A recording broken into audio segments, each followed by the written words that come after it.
যারা মনে করেন যে আমাদের এই কথাটা অন্যের কাছে পৌঁছানো দরকার, একটু লাইভটা শেয়ার করে দিতে পারেন আপনারা আপনাদের বিভিন্ন গ্রুপে, বা আপনি যদি মনে করেন যে কথাটা তার জন্য গুরুত্বপূর্ণ, শেয়ার করে দিতে পারেন। আমরা একটু 2-1 মিনিট অপেক্ষা করবো, জাস্ট একটু 2-1 মিনিট অপেক্ষা করি, আমরা কথা বলতে শুরু করবো। ফাঁকা আমাকে একটু কাইন্ডলি আপনারা দিয়েন যে সাউন্ড ওকে আছে কিনা, আমার কথা আপনারা ঠিকমতো শুনতে পাচ্ছেন কিনা। জি, শোনা যাচ্ছে, ওকে, চলছে, থ্যাংক ইউ। আমরা 1-2 মিনিট অপেক্ষা করবো একটু অন্যদের জন্য।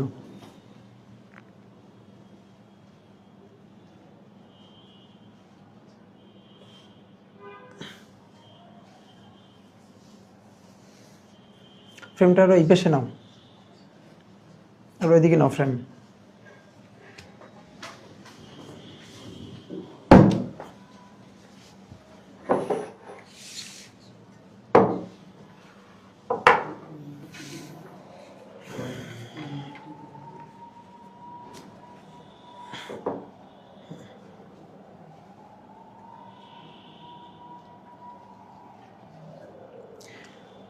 বাজে কত?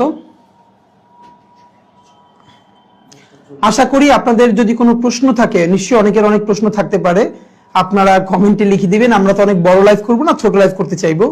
তো আমি আমার যে টিম আছে এখান থেকে হয়তো সম্ভব হলে কিছু কমেন্ট পিক করে আমাকে এখানে হয়তো দিবে, আমি উত্তর দেওয়ার চেষ্টা করব।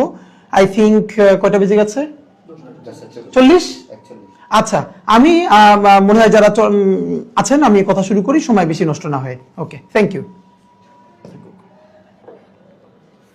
কোনো ডিস্টার্ব হলে আমাকে বলুন, এছাড়া রেডি, সামনে আর কোনো রাইজ করো না। আসসালামু আলাইকুম রহমতুল্লাহ। দেশে বিদেশে বাংলাদেশের যত মানুষ আমাদের এই লাইভটা এখন দেখছেন, শুনছেন, অথবা পরবর্তীতে দেখবেন বা শুনবেন, আপনাদের সবাইকে আন্তরিক শুভেচ্ছা, ধন্যবাদ, মোবারকবাদ। আনন্দের ব্যাপার হচ্ছে, আমাদের কাছে মনে হয়েছে যে বাংলাদেশ আজকে একটা নতুন ফেজে প্রবেশ করলো, যে নির্বাচনী তফসিল হয়ে গেছে। তো মজা করে বললে এরকম যে এদেশে নির্বাচন হবে না, এদেশে নির্বাচন হবে না। আমার মনে হয় যে টক শোতে কথা বলবার জন্য অনেক বুদ্ধিজীবীর টপিক কমে গেল, যে তারা কি বলবেন। তো এখন তফসিল তো হয়ে গেল, এরপরে বলবেন নির্বাচন হবে না, নির্বাচন হবে না। তারপরে যদি নির্বাচন হয়ে যায়, তারপরে বলবে যে তাতে কি আওয়ামী লীগ তো অংশগ্রহণ করতে পারলো না, মানে এই কথা আজীবন থাকবেই। তো আমরা মনে করি আমাদের দুটো কাজ অত্যন্ত জরুরি ছিল। একটা হলো বিচার সংস্কার, 3 নম্বরে নির্বাচন। নির্বাচনের সংস্কারকে আমি ভিন্ন করে এই জন্য বলি না যে নির্বাচন মানে ইতিহাসের শ্রেষ্ঠতম, যেটা প্রফেসর ইউনূস সাহেব বলেছেন, ঈদের মতো, ঈদের আনন্দের মতো শ্রেষ্ঠতম যে নির্বাচনটা, এই নির্বাচনটা নিজেই একটা সংস্কার।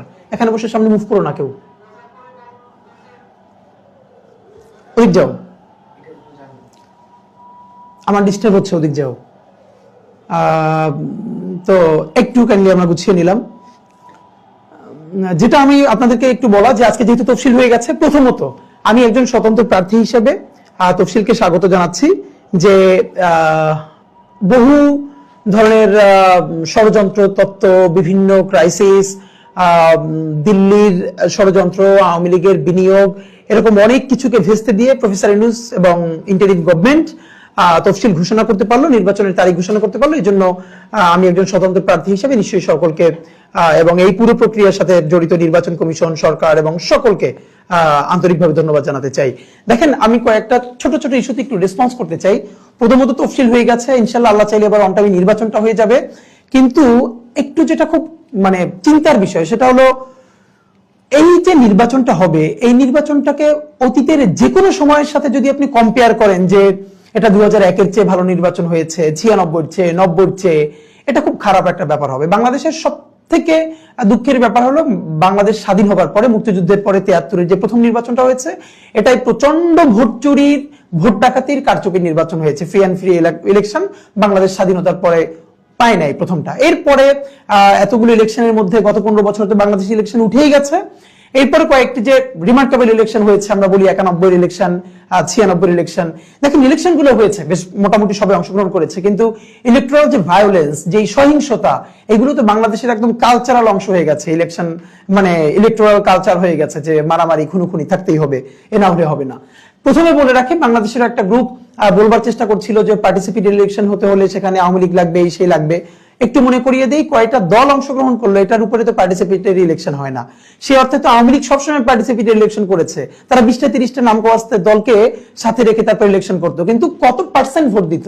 আওয়ামী লীগ যে বলে তাদের এত পার্সেন্ট ভোট, তো আওয়ামী লীগ জাতীয় পার্টি তাদের যে এত এত দল, তাদেরও যদি সকল মানুষ ভোট দিত তাহলে তো 20% ভোট কাস্ট হতো, কিন্তু 5% ভোট তারা কোনোদিন কাস্ট করতে পারে না গত 3টা নির্বাচনে। কেন্দ্রে কুকুর ঘুমিয়েছিল, মসজিদে মাইকে সবাইকে বলে বলে বলে বলে তারপরও 5% মানুষকেও তারা কেন্দ্রে আনতে পারে নাই। আমরা বরং পার্টিসিপেটরি ইলেকশন বলতে বুঝি এবং বোঝাই যে জনগণ, যিনি এই ইলেকশনের সব থেকে বড় স্টেক হোল্ডার, তিনি কতটা অংশগ্রহণ করলেন।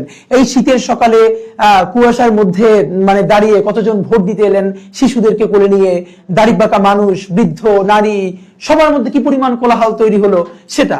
তো আমরা প্রত্যাশা করছি যে বাংলাদেশের ইতিহাসে সব থেকে বেশি টার্ন আউট এবার হবে, মানুষ তার প্রতিনিধি নির্বাচন করবে, কারণ মানুষ ভোট দিতে পারছিল না, প্রতিনিধি নির্বাচন করতে পারছিল না।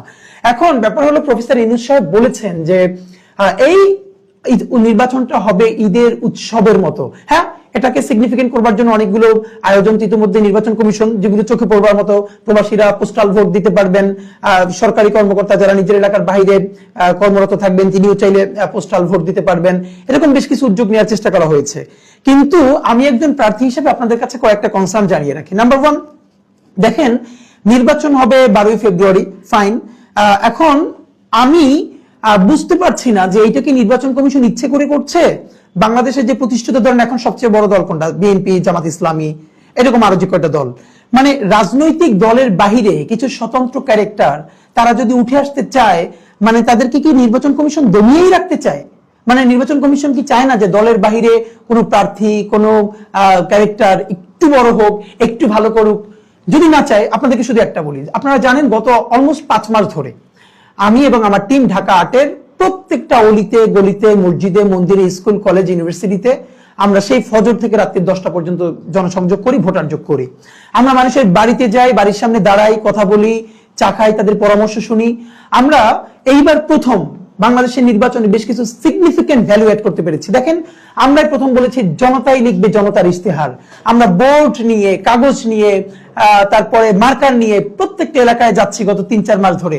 মানুষ তাদের বক্তব্য, তাদের পরামর্শ, তাদের কথা আমাদেরকে লিখে দিচ্ছেন। আমাদের কাছে স্তূপ হয়ে গেছে, আপনারা আসলে দেখবেন। এবার আমাদের পুরো রিসার্চ টিম নিয়ে বসেছে।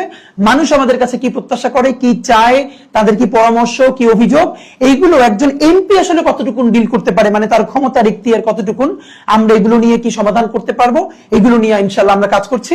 আবার প্রত্যেকটা ওয়ার্ডে ওয়ার্ডে সেই সমাধান নিয়ে যাব, আমরা লাইভ টেলিকাস্টের মাধ্যমে আপনাদেরকে জানাবো এই সমাধান।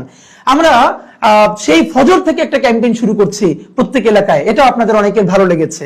আমরা ক্রাউড ফান্ডিং, যেটাকে রিয়েলি বলে, একদম 10 টাকা থেকে শুরু করে, 10 টাকা না, 1 টাকাও বললে ভালো, কারণ আমাদের টিমে 1 টাকা বিকাশ গিফট হিসেবে আসে। এর মানে 10 টাকা, 20 টাকা থেকে শুরু করে 5,000, 10,000 টাকা মানুষ আমাদেরকে ডোনেট করছে, আমরা হিসাব দিচ্ছি আপনাদেরকে। এই যে নতুন জিনিসগুলো অ্যাড হচ্ছে, তো এবং আজকে আমরা পাবলিক পার্লামেন্ট করেছি। আমি আপনাদের মাধ্যমে বাংলাদেশের